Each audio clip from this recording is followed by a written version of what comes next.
ये राना अय्यूब ने ट्वीट किया है कि पाकिस्तान में एक वैंडलाइज्ड टेम्पल को रिन्यू किया जा रहा है और इंडिया में जो है ऐसा नहीं किया जा रहा। मतलब आप कंपेयर किससे कर रहे हो पाकिस्तान से? कहाँ बैठ के? इंडिया के अंदर। और किसकी तारीफ़ कर रहे हो? इनडायरेक्ट सिंपैथी है, इनडायरेक्ट तारीफ़ किसकी कर रहे हो? पाकिस्तान की। सऊदी अरब की औरतें और यूएई की औरतें एस्ट्रोनॉट बनकर स्पेस में जा रही हैं। और ये मौलवियों का और ये मुस्लिम लीडर्स का जो दिमाग है, ये तालिबानी सोच जो इनकी बनी हुई है कि औरतों को ये पिछड़ा रखना चाहते हैं। औरत इनके साथ बैठ के काम करेगी, इनके कदम से कदम मिलाएगी तो इनको पेट में दर्द हो रहा है, चिल्ला रहा है, नहीं नहीं नहीं ऐसे कैसे, ऐसे कैसे, ऐसे कैसे। तो कोई भी कंट्री से इसको एक्सेप्ट नहीं करता। वो तो इंडिया है जिसको जो लोग जो है बाप की जागीर समझे हुए हैं कि जो मन आया बोल देते हैं, जो दिल आया कर देते हैं, जो मन चला जो है मिजाज यहाँ पे चलाना शुरू कर देते हैं। फिर किंग हुसैन ने ज़ियाउल हक को बुलाया पाकिस्तान से, और ज़ियाउल हक पाकिस्तान और किंग हुसैन दोनों ने मिलकर ब्लैक सितंबर करके 25,000 फ़लस्तीनी मारे। इसके ऊपर क्यों नहीं बोलते भाई?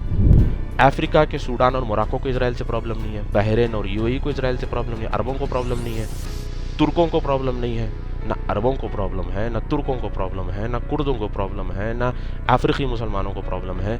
तो भाई आप और हम जो है प्रोटेस्ट करके क्यों बेगानी शादी में अब्दुल्ला दीवाना बन रहे हैं? तो अक्सर जो बांग्लादेशी जो सऊदी अरब आते हैं, ये जो है इंडियन पासपोर्ट बना के आते हैं, यही जो कलकत्ता वगैरह में घुस जाते हैं घुसपैठिए, और फिर नाम उनका हिंदू होता है, पासपोर्ट में भी नाम रिलीजन उनका हिंदू होता है, मगर मैंने देखा वो हमारे साथ नमाज भी पढ़ रहे होते हैं, रोज़े भी रख रहे हैं, शवाल के भी रोज़े रख रहे हैं, सब ठीक है, ओके। मगर ऐसे ऐसे भी बंगाली देखे मैंने जो अपनी बीवियों को लाके धंधे करवाते हैं, प्रोस्टिट्यूशन। तो बंगाली जो है ज़्यादातर बांग्लादेशी जो है, ये जो पासपोर्ट बना के आते हैं, ये अपनी बीवियों को लाके धंधे करवाते हैं। और पाकिस्तानियों को जो मैंने देखा, ये जो है ज़्यादातर ड्रग्स, मैं जब उनको बोलता था कि भाई कुरान में तो ये हराम है वो हराम है, बोलते हैं कुरान में कहाँ लिखा है कि ड्रग्स हराम है? शराब के बारे में लिखा है, ड्रग्स के बारे में तो नहीं लिखा है। उल्टी बहस भी करते हैं, उसको जस्टिफाई भी करते हैं। मैं तो ये देखता था कि भाई यहाँ पे कोई यहूदी मिल जाए जो मुसलमानों के ख़िलाफ़ साजिश कर रहा है या फिर मुसलमान मुल्क के ख़िलाफ़ साजिश कर रहा है। ना मुझे कोई यहूदी मिला जो ड्रग बेच रहा है या फिर ये प्रोस्टिट्यूशन का धंधा कर रहा है, ना मुझे कोई हिंदू मिला।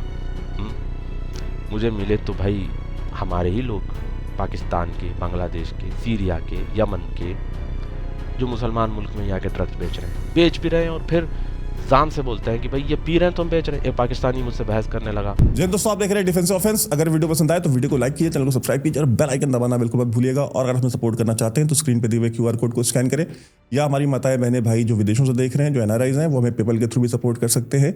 ये चैनल आपका ही सपोर्ट चलता है और आपका ही सपोर्ट चल सकता है। बहुत बहुत धन्यवाद। जय हिंद दोस्तों, आप सभी का स्वागत है आज के कार्यक्रम में। आप देख रहे हैं डिफेंस ऑफेंस। आज हमारे साथ हैं ज़हक तनवीर। ज़हक को आप डिफेंस ऑफेंस पे भी पहले देख चुके हैं। आज से हमने तकरीबन 3-4 साल पहले हमने एक वीडियो किया था मुस्लिम ब्रदरहुड के ऊपर, और जो इस्लामिस्ट जो थ्रेट है इंडिया के ऊपर, और किस तरह से ये पूरा नेटवर्क काम करता है, और ये सारे आपस में इंटरलिंक्ड हैं।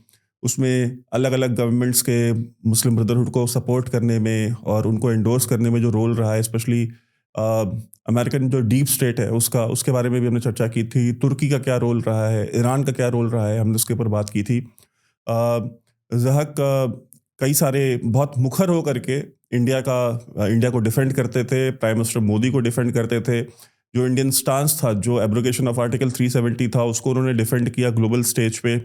और कई सारी चीज़ें थी जिसकी वजह से ISI को बड़ी तकलीफ हुई कि जी एक सुन्नत फॉलो करने वाला मुसलमान जो दाढ़ी रखता है और पढ़ा लिखा है, एजुकेटेड है, सऊदी अरब में रहता है, वो क्यों इस गवर्नमेंट को सपोर्ट कर रहा है, इनको एंडोर्स कर रहा है।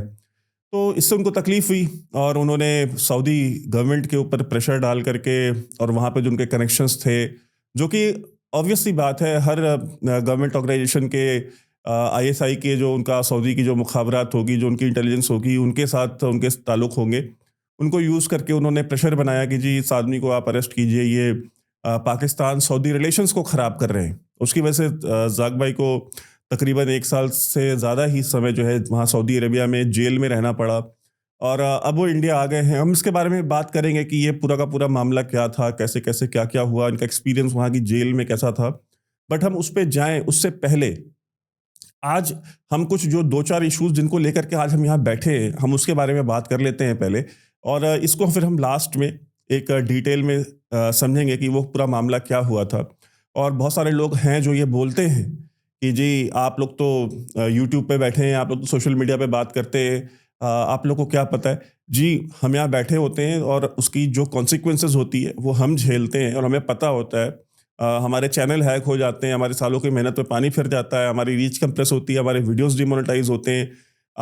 वो ये सारी चीज़ें कितना स्ट्रेस क्रिएट करती हैं सिर्फ़ इसलिए क्योंकि आप सच बोल रहे हैं, आप भारत के लिए बोल रहे हैं, आप भारत का पक्ष रख रहे हैं, आप अपने देश से प्यार करते हैं। इस चीज़ की भी एक कीमत है जो आपको चुकानी पड़ती है और वो हम चुकाते हैं। तो सबसे पहले ज़ाक भाई आपका बहुत-बहुत स्वागत है आज के कार्यक्रम में। बहुत बहुत शुक्रिया वैभव भाई। मैं आपका तहे दिल से जो है शुक्रिया अदा करता हूँ कि आपने मेरी उस टाइम पर हेल्प की और एक ऐसा नैरेटिव पब्लिक में आपने आम किया जिस टाइम पर लोग जो है तरह तरह की बातें बना रहे थे और घरों में पकी हुई बिरयानियाँ जो है यूट्यूब पर और सोशल मीडिया पर बांट रहे थे। तो उस टाइम पर आपने जो है ना एक सही नैरेटिव आवाम के सामने रखा था, इसके लिए मैं आपका शुक्रिया अदा करता हूँ। और आपके व्यूअर्स, डिफेंसिव ऑफेंस के व्यूअर्स को भी मैं जो है मुबारकबादी देता हूँ कि आप इस चैनल से जुड़े हुए हैं। एक बेहतरीन चैनल है जिससे आप जियोपॉलिटिकल इश्यूज़ को और इंडिया के स्टैंड को आप समझने में जो है ये बड़ा आपका मदद करता है। बहुत बहुत शुक्रिया। ज़ाक भाई मेरा आपसे पहला सवाल है कि हम ये देख रहे हैं कि इंडिया में अभी वक्फ बोर्ड के ऊपर एक बहुत बड़ी कंट्रोवर्सी हुई है। हम ये देखते हैं कि पिछले 7-8 साल में हम देखते हैं कहीं न कहीं कुछ न कुछ एजिटेशन कहीं न कहीं किसी न किसी प्रकार की कन्फ्रंटेशन स्टेट के साथ, रियासत के साथ, जो यहाँ का जो जो मौलवी क्लास है, वो मुसलमानों को मिसलीड करके, उनको गुमराह करके, चाहे वो सीए, एनआरसी के ऊपर हो, हमने देखा इस देश में कम से कम 250-300 अलग-अलग शाहीन बाग लगे। फिर हमने देखा कि आर्टिकल 370 के ऊपर एक तरीके का माहौल बनाने की कोशिश की गई। फिर हम ये भी देखते हैं कि जैसे संभल में एक लीगल डिस्प्यूट है, उसके ऊपर जो है कि कई सारे मुसलमानों की जान गई। नुपुर शर्मा के ऊपर जो है, हमने देखा इस देश में दंगे हुए, उसमें मुसलमान भी मरे, उसमें हिंदू भी मरे, और मुसलमान ज़्यादा मरे बाय द वे। उस अगर आप राइट्स को आप देखेंगे, बिकॉज़ अब सीधा पुलिस से आप कन्फ्रंटेशन करेंगे, पुलिस के ऊपर फायरिंग करेंगे, तो पुलिस तो जवाब देगी ही। यही सेम चीज़ हमने संभल में अभी रिसेंटली देखी कि वहाँ पे भी पुलिस के ऊपर फायरिंग कर दी और उसमें जो कार्ट्रिजेज़ मिली, जो गोलियों पे, वो कार्ट्रिजेस जो है वो पाकिस्तान ऑर्डिनेंस फैक्ट्री बोर्ड की बताई जा रही थी कि जी वहाँ की थी। तो ये जो एक कन्फ्रंटेशन की जो एक सियासत अब वक्फ बोर्ड के ऊपर बैठ गए हैं, तो ये कन्फ्रंटेशनिस्ट सियासत क्या ये मौलवियों को या मुसलमानों को, मतलब ये किस मोड में लगाया हुआ है? इसके पीछे के मुहर्रिकात क्या है, इसके रीजंस क्या है? तो आप हमारे व्यूअर्स को समझाएंगे एज अ मुस्लिम। सबसे पहली बात तो ये है वैभव भाई, ये इंडिया के फॉल्ट लाइंस हैं जो अक्सर अंग्रेज़ों के ज़माने से ये इस्तेमाल होते आए हैं। अंग्रेज़ों ने इन फॉल्ट लाइंस को इस्तेमाल किया था और अनफॉर्चुनेटली अंग्रेज़ तो चले गए मगर ये सियासत जो है बाहर से अभी भी चलती है। अब आपको याद होगा 1971 में जो पाकिस्तान और बांग्लादेश के बीच में हुआ था और पाकिस्तान आर्मी ने जो बांग्लादेशियों को मारा था, वहाँ की औरतों का बलात्कार किया था, वहाँ के लोगों को कंसंट्रेशन कैंप्स में रखा था, उस टाइम पर इंडिया ने इंटरफियर किया था। और फिर इंडिया ने ऐसा इंटरफियर किया कि वर्ल्ड वॉर 2 के बाद सबसे बड़ा सरेंडर जो है वो पाकिस्तान की आर्मी 90,000 आर्मी ने उस टाइम पे किया था। तो ये घाव जो है पाकिस्तान के ऊपर अभी भी लगा हुआ है। तो वो ये नहीं चाहता कि इंडिया के अंदर कभी स्टेबिलिटी रहे। ये सारा इन्फो वॉर जो है या तो यूके से होता रहता है या तो जो है पाकिस्तान से होता रहता है और एक एजिटेशन वाला माहौल जो है मुसलमानों के अंदर इन्होंने भर के रखा हुआ है। यानी इंडिया के अंदर कुछ भी होता है तो सीधे उसको एंटी मुस्लिम बना दिया जाता है, उसको जो है ऐसे बताया जाता है कि भाई ये मुसलमानों के खिलाफ है। जब सीए का मसला चल रहा था, आपको याद है, उस टाइम पर भी यही मसला चलाया गया कि भाई इंडिया के मुसलमानों को निकाल दिया जाएगा, इंडिया के मुसलमानों को बाहर कर दिया जाएगा। ऐसा कुछ नहीं हुआ, ऐसा हुआ ही नहीं। और फिर आज जो है जब वफ़ के ऊपर जो है डिस्कशन चल रहा था, उस टाइम पे भी यही नैरेटिव चलाया गया कि भाई मुसलमानों के मदरसे, मसाजिद, कब्रिस्तान सब जब्त कर लिए जाएंगे, मुसलमानों की जो प्रॉपर्टीज़ है इसको हड़प कर लिया जाएगा, मगर ऐसा कुछ नहीं है। तो इसमें दो चीज़ें हैं। पहली चीज़ तो ये है कि जो मुसलमानों की जो अक्सरियत आबादी है, सॉरी टू से अक्सरियत आबादी जो है ये पढ़ी लिखी नहीं है और ये रिलाई करते हैं किसी थर्ड पार्टी पर कि वो इन इश्यूज़ को समझते हैं और फिर समझाते हैं। और आप देखिए ये जो थर्ड पार्टीज होते हैं ये अपनी सियासत चलाते हैं और मुसलमानों को एक यूटोपिया में फंसा के बैठे हुए हैं कि भाई तुम बीजेपी के पास जाओगे, तुम बीजेपी के करीब जाओगे तो फिर ये बीजेपी तुमको ख़त्म कर देगी, तुमको तुम्हारी सिटीजनशिप खींच लेगी, तुमको बेदखल कर देगी, तुमको बेघर कर देगी। तो ये चीज़ उनके जहनों में आज से नहीं तकरीबन 70-75 साल से ये चीज़ें दिमागों में बैठाई गई है। तो इतना आसान नहीं है। आज जब कभी डिस्कशन निकलता है, कभी लोगों के बीच में बात चलती है, तो मैं भी बोलता हूँ भाई ऐसा नहीं होने वाला है। आप कभी उनसे बात करिए, डायलॉग करिए, डिस्कशन करिए, आप उनसे बात को समझने की कोशिश करिए। और फिर जब सीए का जब मसला चला था, मैंने पूछा था कि भाई सीए है क्या, एनआरसी है क्या, आप मुझे समझाओ। कोई समझा नहीं पाया। जब ये वक्फ का मसला चल रहा है, तो फिर मैंने भी ये पूछा कि भाई आप मुझे समझाओ तो सही कि भाई वक्फ का मसला है क्या, बताओ तो सही डिटेल में कि वक्फ है क्या। कोई समझा नहीं पा रहा है। क्यों? क्योंकि लोग एक तो डिटेल में पढ़ते नहीं हैं और समझते नहीं हैं, और समझते भी इस एंगल से नहीं है कि भाई चूंकि बीजेपी का ये इनिशिएटिव है, तो लोग पहले से ही जहन में एक जहर भरा हुआ होता है कि भाई जो भी कर रहे हैं गलत कर रहे हैं, तो लिहाजा उसको वो समझना भी नहीं चाहते। तो ये एक बहुत बड़ा बैरियर बना हुआ है, और मुझे तो पता नहीं कि ये कब ये बैरियर टूटेगा, और कब जो है लोग ये जो ज़हनी जो ग़ुलामी में बैठे हुए हैं, किसी एक तरफ जो है झुके हुए हैं, तो ये ज़हनी ग़ुलामी तोड़कर रैशनल थिंकिंग और लॉजिकल थिंकिंग की तरफ कब लोग आएंगे, ये तो ऊपर वाला ही जानता है। मुस्लिम लीडरशिप ही जो इंडिया में हम देखते हैं, चाहे वो all India Muslim personal law board हो। अच्छा, आप मुझे ये बताएं कि क्रिमिनल लॉ में ये क्यों नहीं मांगते शरीयत? इनको पर्सनल लॉ में, मतलब जैसा कि हमारे होम मिनिस्टर अमित शाह जी ने कहा कि भाई अगर आपको शरीयत ही चाहिए तो आप क्रिमिनल लॉ में पर्सनल लॉ क्यों नहीं मांगते हैं? आप आपको सिर्फ 4 शादियां करने के लिए और 16 बच्चे पैदा करने के लिए आपको पर्सनल लॉ चाहिए, शरीयत चाहिए। और जहां पे चोरी करने पे हाथ काटना हो वो आपको नहीं चाहिए। उसकी डिमांड, उसके लिए कभी कोई मूवमेंट हमने नहीं देखी। हाँ, खिलाफत के लिए और निफाज इस्लाम के लिए और पता नहीं क्या क्या अलग अलग हमने देखा है। यहाँ पे जंतर मंतर पे यहाँ वहाँ अलग अलग जगह बैठे होते हैं, तो वो सब चाहिए इनको। लेकिन क्रिमिनल लॉ जो है इनको, वो शरीयत के हिसाब से नहीं चाहिए। ये तो एक तो हिपोक्रेसी है ना, तो दोगलापन हुआ। ये जो है मसला ऐसा है कि आधा तितर आधा बितर, यानी कि कभी इधर कभी उधर। कभी कॉन्स्टिट्यूशन याद आता है, तो कभी जो है इस्लाम याद आ जाता है।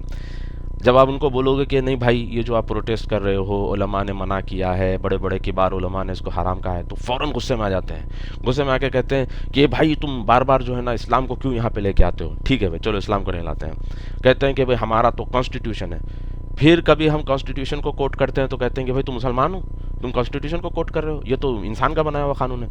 तो मेरे भाई पहले या तो आप कॉन्स्टिट्यूशन 100% कॉन्स्टिट्यूशन लो, या तो आप 100% इस्लाम लो। आधा ये, जहाँ फ़ायदा नज़र आ रहा है आप उधर चले जा रहे हो। जहाँ आपको लग रहा है कि भाई जहाँ मेरे फ़ायदे की चीज़ें मीठा मीठा हप हप खारा खारा थू थू, ये तो नहीं चल सकता।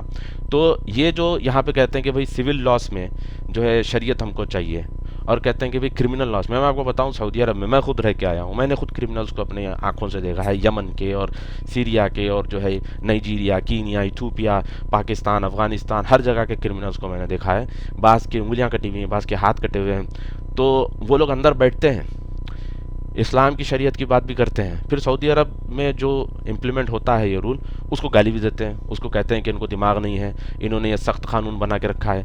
तो मतलब एक अजीब माइंडसेट है, कॉन्फ्लिक्टिंग माइंडसेट है, कभी कुछ कभी कुछ, कभी कुछ कभी कुछ। तो ये माइंडसेट जो है, ये पब्लिक को सोचना चाहिए कि भाई अच्छा भाई ठीक है, आपको किस कंट्री में रह रहे हो, इंडिया में रह रहे हो, यूके में रह रहे हो। अभी मैं यूएस की बात बता रहा हूँ, 2-3 दिन पुरानी बात है, यूएस की मैं बात बता रहा हूँ आपको। वहाँ पे टेक्सास के अंदर कुछ मुसलमानों ने क्या किया, फंड रेजिंग की, मिलियंस में फंड रेजिंग की।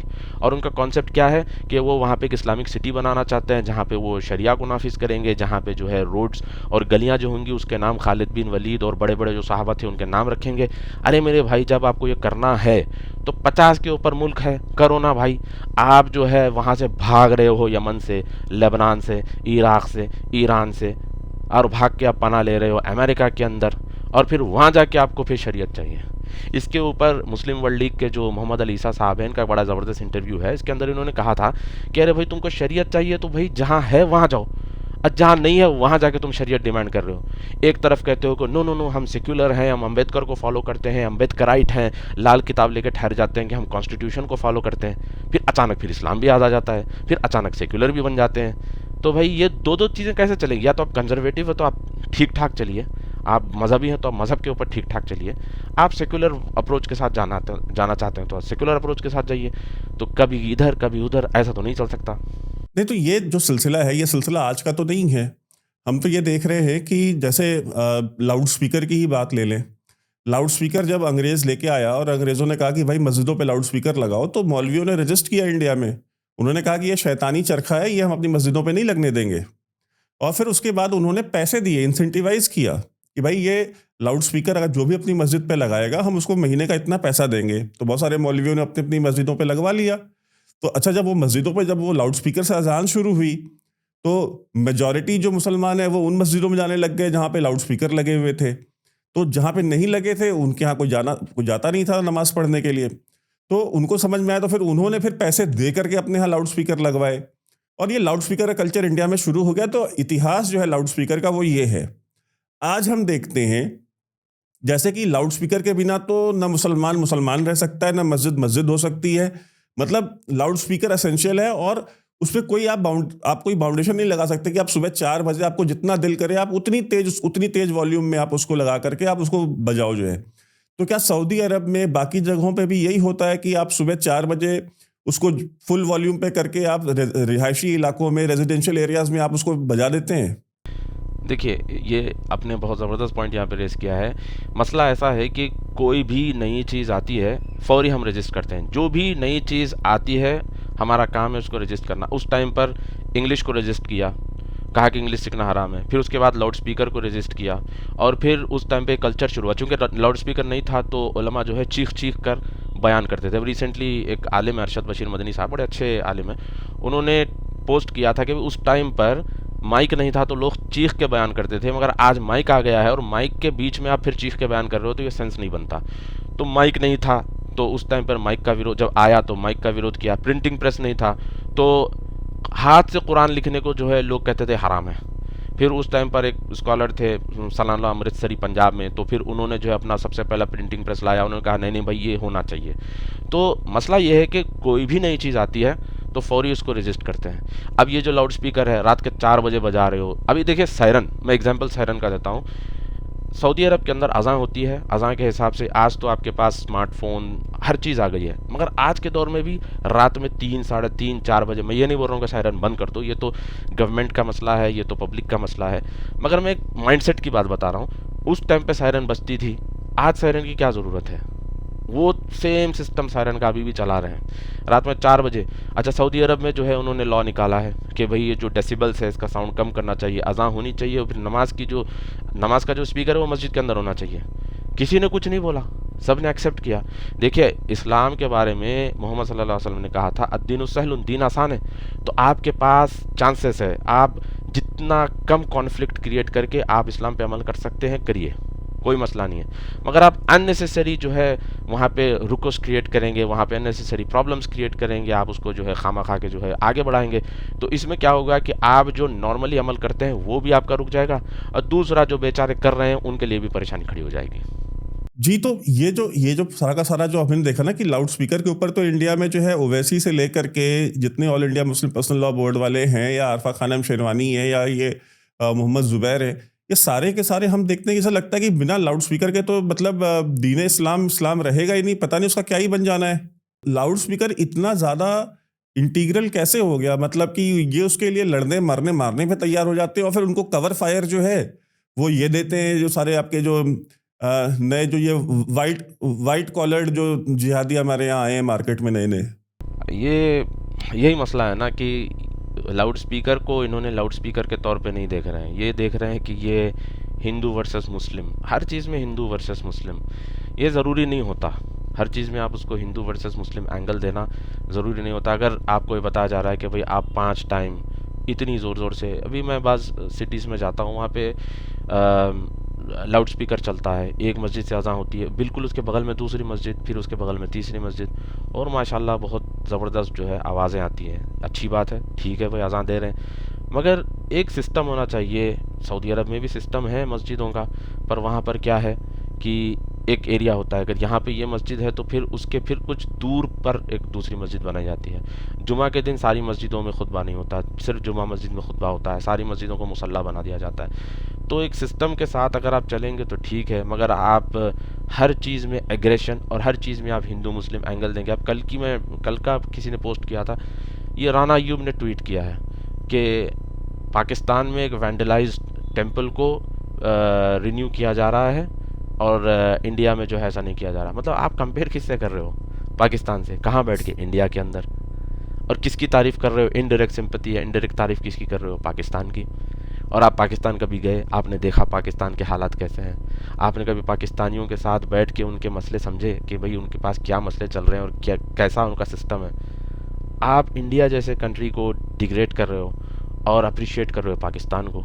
कहाँ गई आपकी लॉजिक? कहाँ गया आपका IQ? कहाँ गया आपका दिमाग? समझ के बाहर है, बिल्कुल समझ के बाहर है।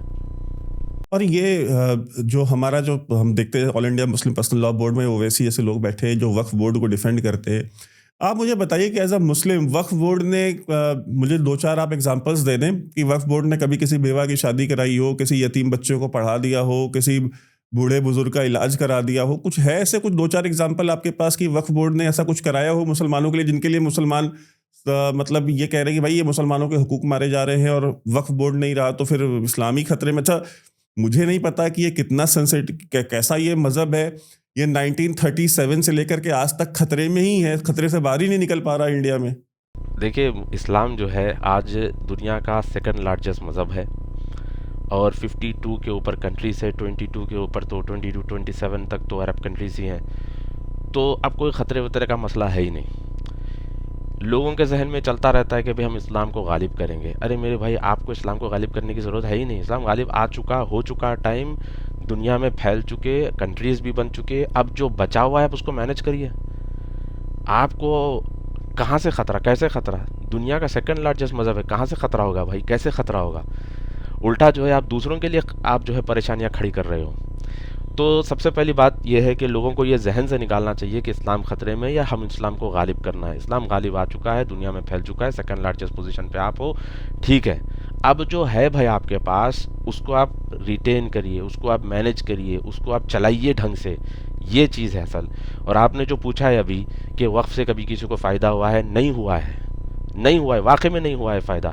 अब मैं मेरी ही मिसाल देता हूँ।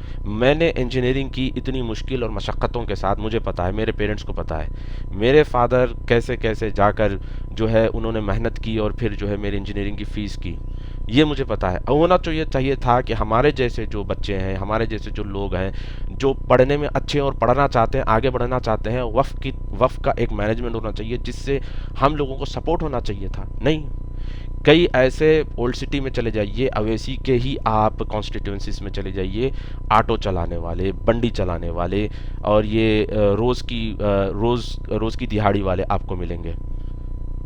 क्यों? होना तो चाहिए कि भाई एक सपोर्ट सिस्टम होना चाहिए इनके लिए। और आप देखिए मदरसे वाले जो है बिल बुक लेके घूम रहे हैं चंदा जमा करते हुए, भैया 50 रुपये दे दो, 5 रुपये दे दो, 10 रुपये दे दो, 50 रुपये दे दो, 100 रुपये दे दो। क्यों भाई? इनको ज़रूरत ही क्या है? मदरसे के लिए तो एक प्रॉपर सिस्टम होना चाहिए। मैं आपको सिंगापुर की मिसाल देता हूँ। सिंगापुर के अंदर माइनॉरिटी बजट ही नहीं निकलता। माइनॉरिटी बजट ही सिंगापुर में निकलता ही नहीं है। वो इसलिए नहीं निकलता वहाँ पर क्योंकि वहाँ के जो उलमा काउंसिल है और वहाँ के उन उलमा काउंसिल ने एक वफ़ बनाया है और फिर गवर्नमेंट के साथ उन्होंने टाई अप किया है, डिजिटाइज किया है उसको, ट्रांसपेरेंसी के साथ उसको वो मेंटेन करते हैं और इतना रेवेन्यू वो खुद जनरेट कर लेते हैं कि माइनॉरिटी बजट निकालने की ज़रूरत ही नहीं पड़ती गवर्नमेंट को। ऐसा सिस्टम वहाँ पे वो चला रहे हैं। और फिर हमारे पास एक अजीब सिस्टम बना हुआ है। आपको पता है पूरी दुनिया में सबसे ज़्यादा जो वक्फ की ज़मीनें हैं वो इंडिया के अंदर है। सऊदी अरब में भी इतनी ज़्यादा वक्फ की ज़मीनें नहीं है जितनी इंडिया के अंदर है। 2005 में सच्चर कमेटी की रिपोर्ट आई थी और उन्होंने बताया कि तकरीबन 12,000 करोड़ का रेवेन्यू आना चाहिए। वक्फ से 12,000 करोड़ का रेवेन्यू आना चाहिए, मगर 2005 में कितना आ रहा था? 152 करोड़। और अभी 2025 में कितना आ रहा है? 126 करोड़। उल्टा नीचे चला गया। ऊपर जाना था, बल्कि ऊपर जाने के बदले क्या हुआ? उल्टा नीचे चला गया।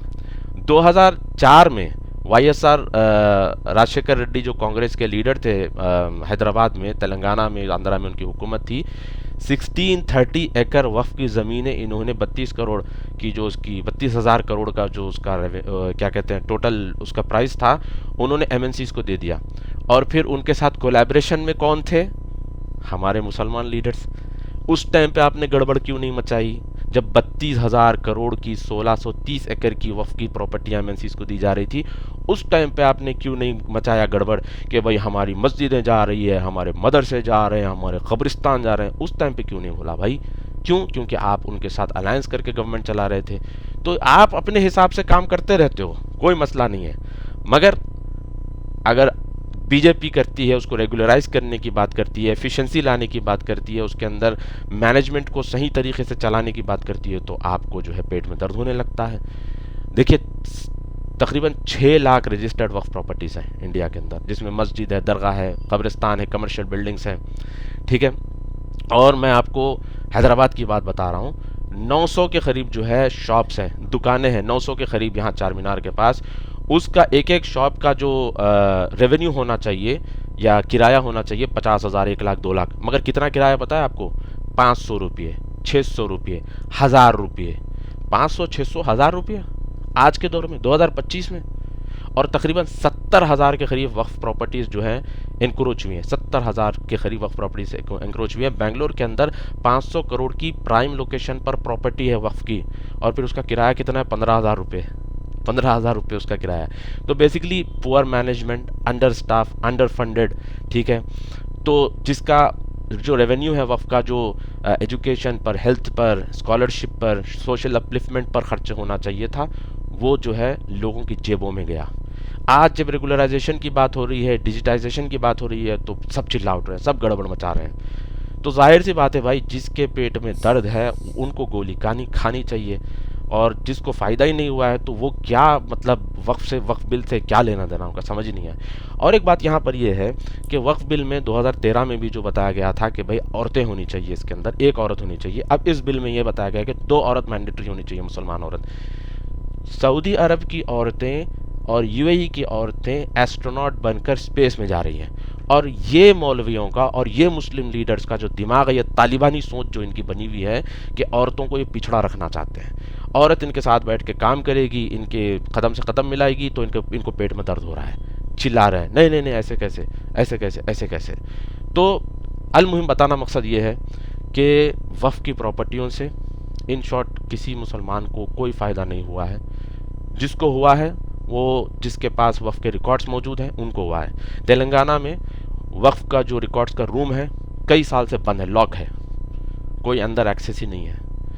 चैट जीपीटी के दौर में, डिजिटलाइजेशन के दौर में, आप अंदाज़ा लगाइए कि रिकॉर्ड्स का रूम बंद है, रिकॉर्ड्स कहाँ क्या है कुछ किसी को पता नहीं। तो ये सब जो है गोरख धंधा ज़माने से चलता आ रहा है।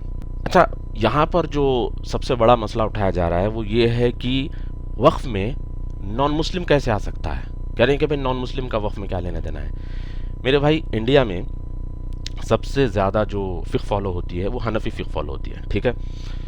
यूएई में मालिकी फ़िक़्ह फॉलो होती है, और हनफी फ़िक़्ह के हिसाब से और मालिकी फ़िक़्ह के हिसाब से, इन दोनों फ़िक़्हों के हिसाब से, एक नॉन मुस्लिम को आप केयर टेकर या मुतवल्ली आप हायर कर सकते हो या रख सकते हो नॉन रिलीजियस अफेयर्स में, जैसे कि स्कूल है, हॉस्पिटल है, वाटर सप्लाई है, कैरावन सीरीज़ जो पहले कहते थे कि सराय खाने कहते थे, जो आज भी दिल्ली, कराची वगैरह में बने हैं, पुराने जो होते थे जहाँ पे काफ़िले आके रुकते थे या फिर बिजनेसमैन आके रुकते थे। तो इसका मैनेजमेंट, इसका मेंटेनेंस या इसका विजिलेंस ये नॉन मुस्लिम कर सकते हैं अकॉर्डिंग टू हनफी और मालिकी फ़िक़्ह। और आप देखिए, वफ़ का CEO गवर्नमेंट का ही आदमी होता था, DSP लेवल का, चेयरमैन वो भी गवर्नमेंट का आदमी होता था, सर्वे करने वाला कमिश्नर वो भी गवर्नमेंट का आदमी होता था, कलेक्टर जो डिस्प्यूटेड प्रॉपर्टीज आके देखता वो भी गवर्नमेंट का आदमी होता था, ट्रिब्यूनल्स में जो होते थे वो नॉन मुस्लिम्स ही होते थे। तो नॉन मुस्लिम ऑफिसर्स रहे हैं, नॉन मुस्लिम का इन्वॉल्वमेंट वफ़ के अंदर रहा है। अब ऐसा क्यों बताया जा रहा है कि भाई नॉन मुस्लिम आके इसके अंदर इंटरफियर कर रहा है। अच्छा चले, आप मुसलमानों की तारीख़ देख लीजिए। ओटोमन सल्तनत थी, उसको क्या बोलते हैं, सल्तनत उस्मानिया। तो उसमें क्या था, उसमें ज्यूस और क्रिश्चियंस, स्पेनिश ज्यूस को ख़ास तौर पे और क्रिश्चियंस को उस्मानी सल्तनत में architects, accountants, state managers, legal consultants, वक्फ इंस्टीट्यूशन के वो लोग रखते थे। एक बड़ी मशहूर अर्मीनियन फैमिली थी, बलियान फैमिली। बलियान फैमिली को तुर्कों ने हायर किया था, जो मस्जिदें बनाते थे, मेंटेन करते थे और उसको प्रॉपर्ली मैनेज करते थे, और वो कौन थे? वो क्रिश्चियंस थे। अच्छा, आज मलेशिया के अंदर वक्फन नूर कॉर्पोरेशन बिरहाट जो है, इसके अंदर नॉन मुस्लिम कंसल्टेंट्स हैं, नॉन मुस्लिम्स हैं इसके अंदर, कॉन्ट्रैक्टर्स और कंसल्टेंट्स। जोहर कोऑपरेशन वक्फ मॉडल जो मलेशिया के अंदर चलता है, इन्होंने तो बाकायदा पब्लिक आईपीओ इन्होंने लिस्ट कर रखी है, शेयर्स इसके रिलीज होते हैं, और शेयर होल्डर्स कौन है? नॉन मुस्लिम्स हैं। तो भाई जब चल रहा है, ज़माने से चल रहा है, चलता आ रहा है, चल रहा है, तो इसमें इतना बड़ा इश्यू बनाने की क्या ज़रूरत है कि भाई देखो इसके अंदर नॉन मुस्लिम इंटरफियर कर रहा है? नहीं, नॉन मुस्लिम थे, है, और हायर करने में कोई मसला नहीं है। अब ऑब्वियसली नॉन मुस्लिम मस्जिद तो आके देखेगा नहीं, मदरसा तो देखेगा नहीं। मदरसा और मस्जिद जो है ये तो अमित शाह साहब खुद उन्होंने कहा कि भाई यहाँ पे नॉन मुस्लिम इंटरफेयर नहीं करेगा, मगर दूसरी जगह जो है, जो कॉर्पोरेट बिल्डिंग्स है, प्रॉपर्टीज़ है, वहाँ तो नॉन मुस्लिम रहेगा, ये उन्होंने कहा है इस बिल के हिसाब से। तो आपने जैसे बताया कि 2004 में सच्चर कमेटी ने कहा कि इसका रेवेन्यू जो है सालाना 12,000 करोड़ रुपए जनरेट होना चाहिए, जो कॉमर्शियल प्रॉपर्टीज़ हैं वक्फ बोर्ड के पास, उनके ज़रिए से, और उस समय 152 करोड़ रुपए जो है वो जनरेट कर रहा था। फिर 2025 में वो 152 करोड़ से भी घट करके 126 करोड़ रुपए आ गया। तो अगर उस समय 12,000 करोड़ जनरेट होना चाहिए था, तो आज की डेट में मैं मान लेता हूँ कि कम से कम 50-60 हज़ार करोड़ तो जनरेट होना ही चाहिए था, क्योंकि अगर हम हालांकि जो इन्फ्लेशन है या जो रेट्स हैं जो कमर्शियल प्रॉपर्टीज़ के 2005 और 2025 में मतलब 10 गुना बढ़ चुके हैं, बट फिर भी हम एक बहुत कंजर्वेटिव फिगर लें तो भी हम मान लेते चलिए 50-60 हज़ार करोड़ 70 हज़ार करोड़ रुपए तो जनरेट होने चाहिए थे। तो ये 50-60 हज़ार करोड़ रुपए, इसका मतलब तो ये तो है नहीं कि वो जनरेट हो नहीं रहे हैं, जनरेट तो वो पैसा हो ही रहा है। इसका मतलब है ना कि वो सारा का सारा पैसा ये कैश में जनरेट हो रहा है, और ये कैश में जनरेट हो करके फिर इनकी जेबों में जा रहा है। जो ओवैसी ऐसे लोग जो कि all India Muslim personal law board में बैठे हुए हैं, या ये जो मौलवी हजरात all India Muslim personal law board में बैठे हैं, जो वक्फ बोर्ड के ऊपर जो अपनी दादागिरी जमा के बैठे हैं, इनकी प्रॉपर्टियों पे कब्जे करके बैठे हैं, इन्होंने इसको रेंट पे दिया हुआ है, और वहाँ से जो पैसा जो जनरेट हो रहा है, जो रेवेन्यू जनरेट हो रहा है, वो अपनी जेबों में डाल रहे हैं। वो कहीं ऑनलाइन तो ट्रांजेक्शन हो नहीं रही है, वो सारा कैश पे हो रहा है काम। और ऑब्वियसली ऐसी ऐसी भी रिपोर्ट्स आई हैं कि ये जो पैसा इतना जनरेट होता है, इन लोगों ने बाकायदा प्रॉपर्टियाँ ले रखी हैं दुबई वगैरह में, दुबई में, बहरीन में प्रॉपर्टियाँ ले रखी हैं। तो और ऐसा है कि इनके पास भी जो मुतवल्ली होते हैं, फिर मुतवल्ली का बेटा आ जाता है, फिर वो वक्फ की प्रॉपर्टियों पे नाक सांप की तरह बैठा रहता है, फिर उसके बाद उसका बेटा आता है, फिर वो उसके ऊपर बैठा रहता है, किसी को आने नहीं देते, किसी को देखने नहीं देते, खुद उसके ऊपर बैठे रहते हैं, खुद खाते हैं, दूसरों को जो है इसका फ़ायदा उठाने नहीं देते, और फिर कहते हैं कि ये वक्फ है, ये अल्लाह की ज़मीन है, फ़लाँ है, ढिमका है। फिर इसके ऊपर जो है जब लोग सवाल उठाते हैं कि भाई फ़ायदा क्यों नहीं हुआ, ये पैसा कहाँ गया है, मैनेजमेंट क्या है, डिजिटाइजेशन क्यों नहीं है, ये क्यों नहीं, वो नहीं क्यों नहीं है, तो फौरी ये इल्ज़ाम लगाना शुरू कर देते हैं कि भाई ये बिल मुसलमानों के ख़िलाफ़ है, मुसलमानों रोड पे निकलो, धरने करो, प्रोटेस्ट करो, ये करो, वो करो। सीएए के टाइम पे भी ऐसे ही कहा था कि मुसलमानों के ख़िलाफ़ बिल है, प्रोटेस्ट करो। मुसलमान निकले, प्रोटेस्ट करे, क्या हुआ? बेचारे अंदर चले गए। अच्छे पढ़ने वाले बच्चे, इंजीनियरिंग करने वाले बच्चे, आईआईटी करने वाले बच्चे, डॉक्टर बच्चे जेल में चले गए, उनका करियर तो ख़राब हो ही गया। क्या आपने ये जिम्मेदारी उठाई कि भाई जो जेल में जाएगा हमारे प्रोटेस्ट की तरफ बुलाने की वजह से हम कुछ हेल्प करेंगे उनकी? कुछ नहीं है, कोई सिस्टम नहीं है उनकी हेल्प करने का। वो तो इमरान खान जैसा सिस्टम है। इमरान खान ने क्या कहा, ट्वीट कर दिया, निकल जाओ रोड पे, लोग निकल गए। एक घर से बाप भी आया, बेटा भी आया, भाई भी आया, सब आए, सारे के सारे मर्द अंदर 10-10 साल के लिए। अब औरतें बैठी हैं घर में। तो लोगों को प्रोटेस्टों के लिए बुला लेते हैं, आ जाओ हम वहाँ प्रोटेस्ट करेंगे, हम यहाँ प्रोटेस्ट करेंगे, काली पट्टी बांधेंगे, ये करेंगे, वो करेंगे। और सबसे बड़ी काली पट्टी वही बांधता है जिसकी सबसे ज़्यादा, जिसका वफ़ की ज़मीन पर कब्ज़ा है। फिर जब बच्चे आ जाते हैं बेचारे जज्बात में आके, जोश में आके, जोश बिला होश जब आके ये लोग प्रोटेस्ट करते हैं, फिर उसके बाद जब अगर इनके ऊपर कोई केस वेस खुल जाता है तो फिर ये जो है पतली गली से निकल जाते हैं। भाई देखो फिर उनके घर में क्या हो रहा है, फिर उनका क्या होगा, फ्यूचर क्या होगा उनका, वो भी तो देखो भाई। प्रोटेस्ट को बुलाने से होगा कुछ नहीं। आप पूरी प्लानिंग के साथ आप जो भी आप कर रहे हैं, आप एक तरीके से करिए। तो यही गोरख धंधा जो है ज़माने से चलता आ रहा है। और आप दूसरे एडवांस कंट्रीज़ को देखिए, सब जगह हर चीज़ जो है सिस्टम में है, हर चीज़ जो है अपनी अपनी जगह पे है। और अगर कुछ होता भी है तो उनके ऊपर कानूनी कार्रवाइयाँ भी सख्ती से होती हैं। यहाँ तो कुछ है ही नहीं। और अगर कुछ करने भी आओ तो ऐसे बिहेव करते हैं जैसे कि जो है एक पैरेलल सल्तनत चल रही है। भाई हमारी सल्तनत है और ये मोदी की सल्तनत है, मोदी की सल्तनत यहाँ अंदर आ रही है तो कहते हैं कि भाई हमारी ये सल्तनत है, हमारे अंदर, हमारे यानी कि हमारे मामले में आप मदाखलत नहीं कर सकते। क्यों नहीं कर सकते भाई? आप भी सिटीज़न हो, हिंदू भी सिटीज़न है, सिख भी सिटीज़न है, क्रिश्चियन भी सिटीज़न है, सब सिटीज़न है। तो आपके पास जब मिसमैनेजमेंट हो रहा है, जब आपकी रेवेन्यू इतना आना चाहिए और इतना नहीं आ रहा है, तो जाहिर सी बात है भाई, जो पावर में आएगी गवर्नमेंट वो आपसे सवाल करेगी और फिर इसके लिए लोगों को जवाब भी देना पड़ेगा। नहीं सर, आपने कहा कि ये क्या, दो पॉइंट्स। एक तो आपने जो कहा कि ये तो केस नहीं लड़ते जो बच्चे इनके बहकावे में आकर के जो दंगे करके जो जेल चले जाते हैं प्रोटेस्ट करके। दूसरा आपने कहा कि जी ये अल्लाह की ज़मीन है, ये फलाना अल्लाह की ज़मीन है। तो अगर अगर इस्लामिक कॉन्सेप्ट ही मान लें तो फिर वो ज़मीन कौन सी है जो अल्लाह की नहीं है? ये बताएं हमको। इसका मतलब ये है कि जो मस्जिद वाली ज़मीन है वो अल्लाह की है, जो जिस पे मंदिर, जिस पे जहाँ पे मस्जिद नहीं है वो अल्लाह की ज़मीन नहीं है। फिर ये भी तो माने ना फिर। वो तो नहीं मानेंगे। दूसरी चीज़ कि आपने जैसे ये कहा कि जो जेल चले जाते हैं उनका मुकदमा नहीं लड़ते।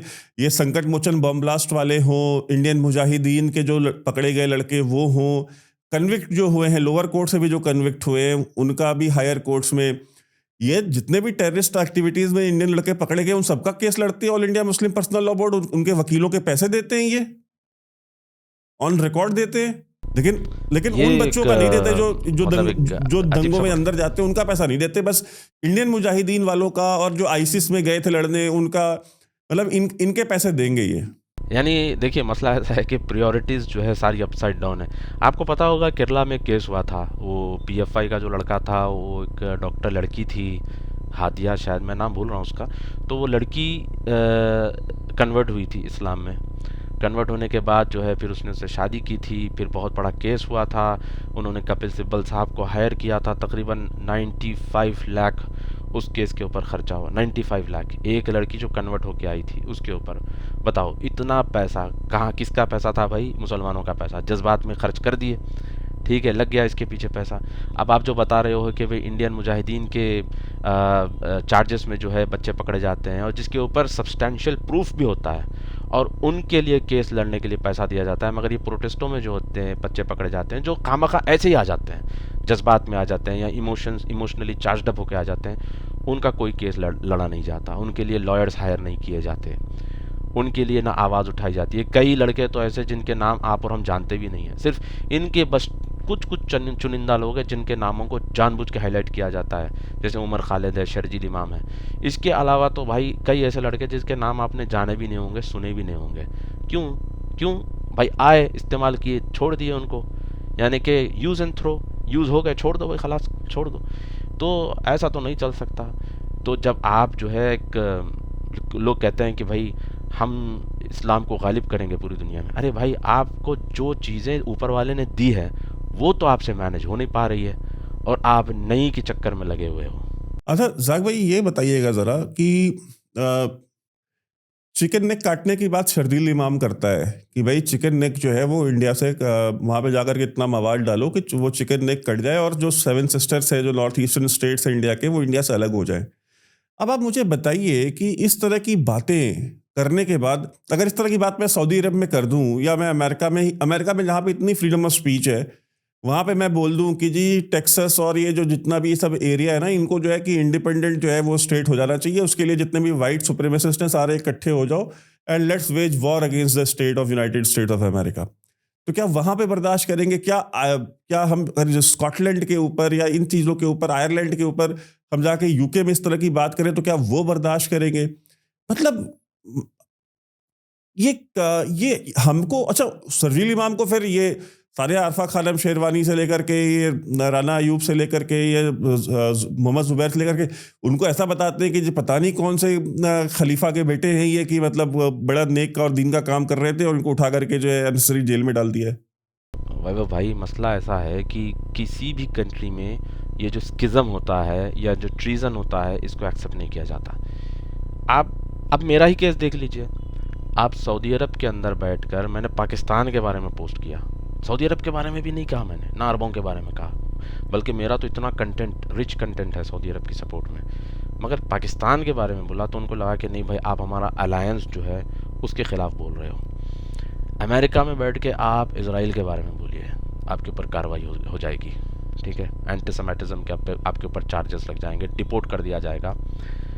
जस्टिन ट्रूडो जो इतनी बड़ी बड़ी डिंगे मारता था कनाडा के अंदर, क्वेबेक का जो मसला हुआ और फिर जो ट्रक ड्राइवर्स जिन्होंने प्रोटेस्ट किया था उनको फ्रीज कर दिया। मतलब सर्दी, ऐसी सर्दी थी उसके अंदर उन्होंने प्रोटेस्ट किया, मर गए कई जो ट्रक ड्राइवर्स थे। तो किसी भी कंट्री के अंदर इस तरह का जो रेबल एटीट्यूड होता है इसको एक्सेप्ट नहीं किया जाता। आप सऊदी अरब के अंदर रह के आप ये बोलिए कि अल-हासा और ये कतीफ़ इसको अलग कर दो, आप खाली बोल के देखिए, आप बोल के देखिए 1 घंटे के अंदर आप ऐसी जगह चले जाओगे जहाँ पे आपको पता भी नहीं चलेगा कि आप कहाँ हैं, दुनिया में है कि ज़मीन के नीचे है, आपको पता भी नहीं चलेगा।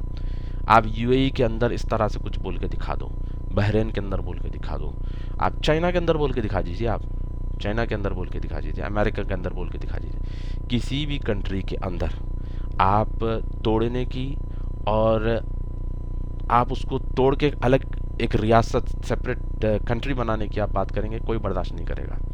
आर्मीनिया अज़रबैजान का मसला अब हुआ था, ठीक है। अज़रबैजान के अंदर जो है क्या कहते हैं, तकरीबन 2 मिलियन के करीब जो है आर्मीनिया के अंदर तकरीबन 2 मिलियन के करीब अज़रीस है। तो आर्मीनिया को कौन सपोर्ट कर रहा है? आर्मीनिया को सपोर्ट कर रहा है ईरान, क्योंकि ईरान के अंदर भी अज़रीस है। और फिर अज़रबैजान को कौन सपोर्ट कर रहा है? इज़राइल। तो जो सेपरेटिस्ट होते हैं, सेपरेटिस्ट मूवमेंट्स को इस तरह से सीरियस लिया जाता है कि इसके लिए लोग जो है अपोजिट या कॉन्ट्रास्टिंग आइडियोलॉजी वाले कंट्रीज़ के साथ भी लोग अलायंस बना लेते हैं। तो कोई भी कंट्रीज इसको एक्सेप्ट नहीं करता। वो तो इंडिया है जिसको जो लोग जो है बाप की जागीर समझे हुए हैं कि जो मन आया बोल देते हैं, जो दिल आया कर देते हैं, जो मन चला जो है मिजाज यहाँ पे चलाना शुरू कर देते हैं। तो यहाँ पर एक ऐसी गवर्नमेंट की ज़रूरत थी जो चीज़ों को रेगुलराइज करे, जो प्रॉपर गवर्नेंस को सेट करे और फिर चीज़ों को ऑन रिकॉर्ड रखे। तो अब चूंकि ये सारी चेंजेस आ रही हैं तो लोग बिलबिला उठ रहे हैं। आपने बात की इनकी यूगर मुसलमान, चाइना की यूगर मुसलमानों के ऊपर कभी नहीं यहाँ पे कोई प्रोटेस्ट मैंने देखा है।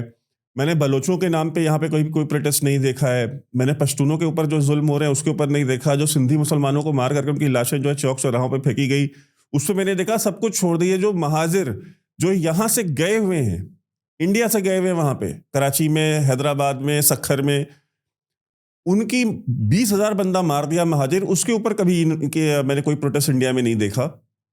तो ये किस तरीके का, मतलब वो जो ब्रुटैलिटीज हैं, जो अब भाई वहां चाइना में तो कुरान ही नहीं लिख दी, ठीक है। वहां पे तो आप अपनी जो मुसल्ला होता है नमाज पढ़ने के लिए, वो भी आपको पुलिस थाने में जमा कराना पड़ता है और बोलना होता है कि भाई ये 5 नंबर की चटाई मेरी है, ठीक है। आप अपने घर पे भी लेके जा नहीं सकते। तो वहां पे इतनी सख्ती हमने देखी है। दाढ़ी नहीं रख सकते, मोहम्मद नाम नहीं रख सकते, उसके ऊपर इनकी किसी की दिल आजारी नहीं होती, ठीक है। और बलोचों को ले जाकर के 20-20 हज़ार फीट से हेलीकॉप्टरों से ऊपर से नीचे जमीन पे जिंदा फेंक देते हैं, उसके ऊपर नहीं बोलते। मास ग्रेव्स निकलती है, नहीं बोलते। पूरे के पूरे गांव खैबर पख्तूनख्वा में जो है कारपेट बॉम्बिंग करके पूरे के पूरे गांव उड़ा देते हैं, उस पर कभी कुछ नहीं बोलते। मतलब आप मुझे बताएं, तो ये फिलिस्तीन का नाम आता है तो देखिए फिर यहाँ पे फिर सारे सड़कों पर निकले होते हैं हजारों की तादाद में। रोहिंग्यास की बात आ जाए तो जाकर के बॉम्बे में शहीद वो अमर जवान ज्योति को लात से मार के तोड़ देते हैं। ये मतलब ये क्या दोगलापन है? ये डरते हैं क्या यहाँ पे मुसलमान पाकिस्तान से और चाइना से?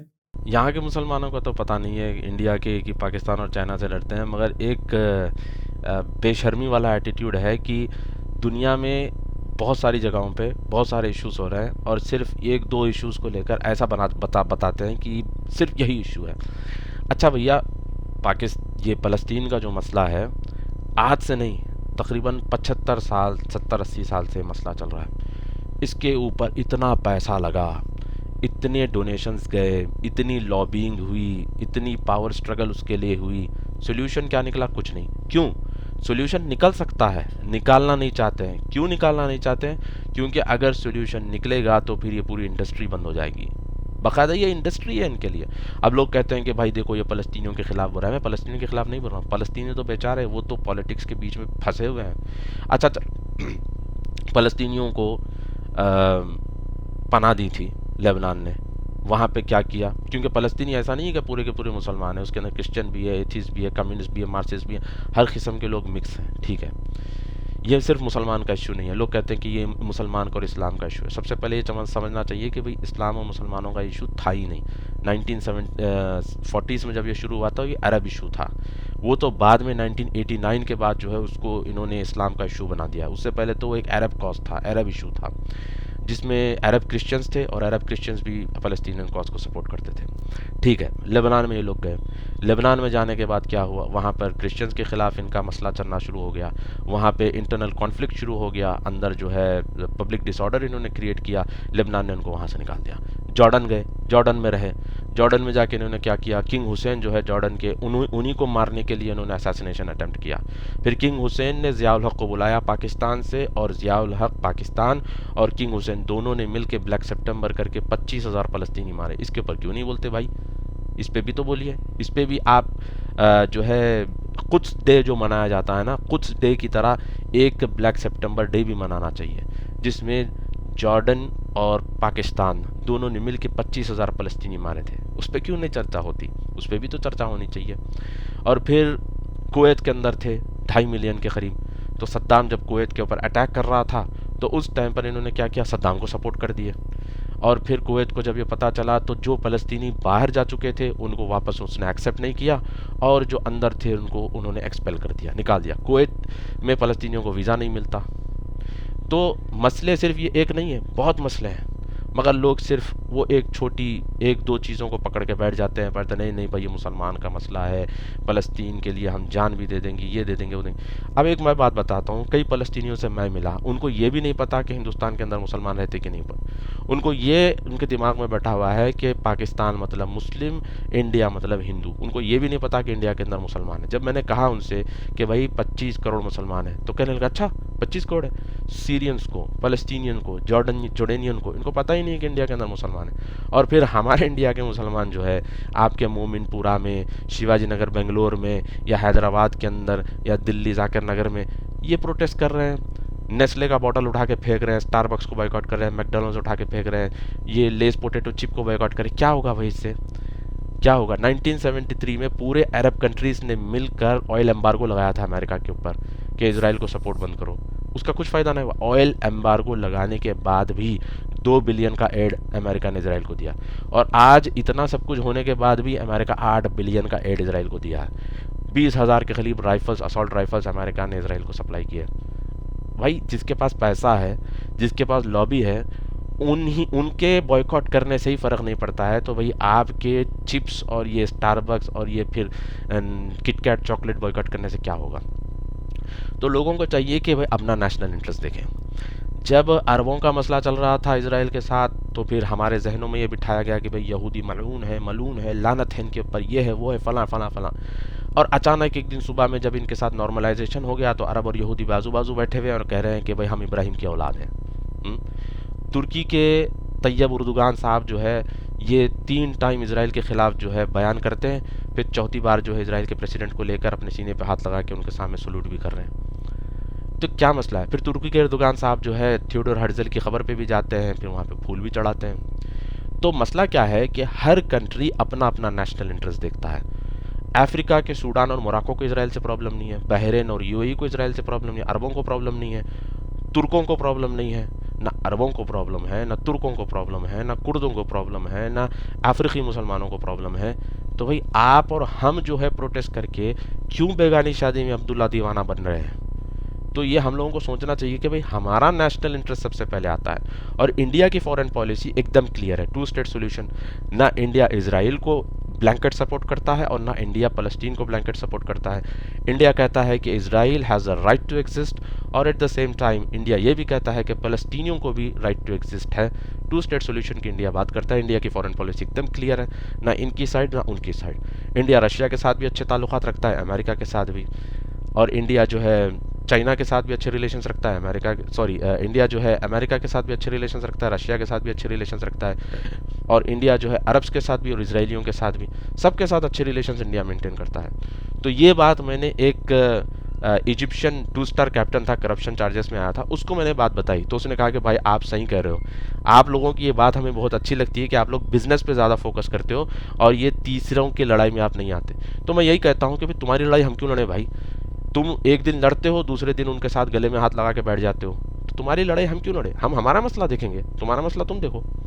तो जक भाई अब आ जाते हैं, आप जब जेल में थे तो वहाँ पे आपको बहुत सारे पाकिस्तानी भी मिले और आपको बांग्लादेशी भी वहाँ पे मिले, और कुछ जरा हमको बताइए कि वहाँ पे वो जेल का माहौल क्या था और जो एक्सपीरियंस था आपका पाकिस्तानियों के साथ और बांग्लादेशियों के साथ, तो किस तरह का था?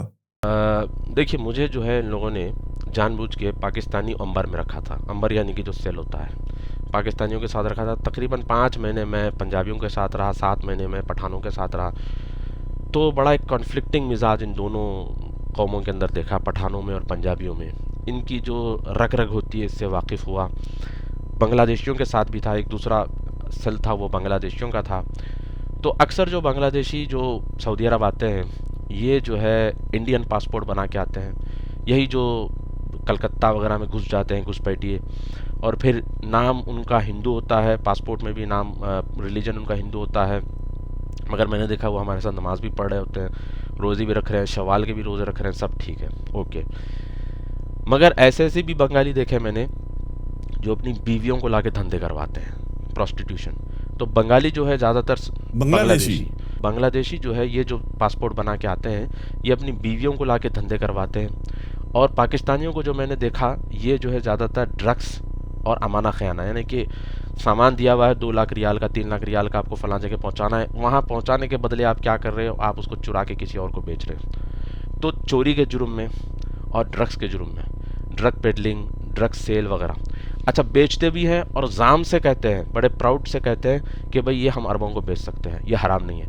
मैं जब उनको बोलता था कि भाई कुरान में तो ये हराम है वो हराम है, बोलते हैं कुरान में कहाँ लिखा है कि ड्रग्स हराम है, शराब के बारे में लिखा है, ड्रग्स के बारे में तो नहीं लिखा है। उल्टी बहस भी करते हैं, उसको जस्टिफाई भी करते हैं, उसको वो कहते हैं कि भाई हम जाएंगे तो फिर से दोबारा ये काम करेंगे। तो बड़ा मतलब एक अजीब उनका मिजाज है। और ये अक्सर जो ड्रग्स का जो कारोबार करते हैं ना, पाकिस्तान में तकरीबन MDM करके एक ड्रग आता है, उसको शबू कहते हैं। पाकिस्तान में वो 2 लाख रियाल में, 2 लाख रुपए में बनाते हैं, और फिर ये सऊदी अरब जो है via Iran, Afghanistan, Iran, Oman से लेके फिर ये सऊदी अरब लाते हैं, फिर यहाँ ला के तकरीबन 20 लाख 25 लाख में बेचते हैं। तो बिल्कुल ढीठ किस्म के लोग और बड़े ही सख्त मिजाज लोग, बड़े लड़ाकू मिजाज के लोग, ये मैंने उनको देखा है पाकिस्तानियों के साथ और बंगालियों के साथ जो मैं ज़्यादातर रहा। फिर दीन की भी बात करेंगे, फिर अल्लाह रसूल की भी बात करेंगे, फिर कहेंगे कि भाई दावत भी देना है इस्लाम की, फिर ये भी करेंगे, फिर वो भी करेंगे। मैं जब उनसे पूछता भाई आप ये करके आए हो, चोरी चकारी और ड्रग्स बेच के आए हो, फिर आप दीन की तबलीग की भी बात कर रहे हो, तो बोलते थे नहीं नहीं ऐसा नहीं है, तबलीग अपनी जगह, ये अपनी जगह, सब अपना अपनी जगह। आपको बताऊं, पाकिस्तान में एक करक नाम का इलाका है, वहाँ पे उन्होंने खुद मुझे बताया, करक नाम के इलाके में बड़ी बड़ी दाढ़ी वाले मौलवी तस्बियाँ लिए हुए बकेटों में अफीम बेच रहे होते हैं। नमाज का टाइम होता है तो नमाज भी पढ़ते हैं, फिर अफीम भी बेच रहे होते हैं। एक अजीब सिस्टम है।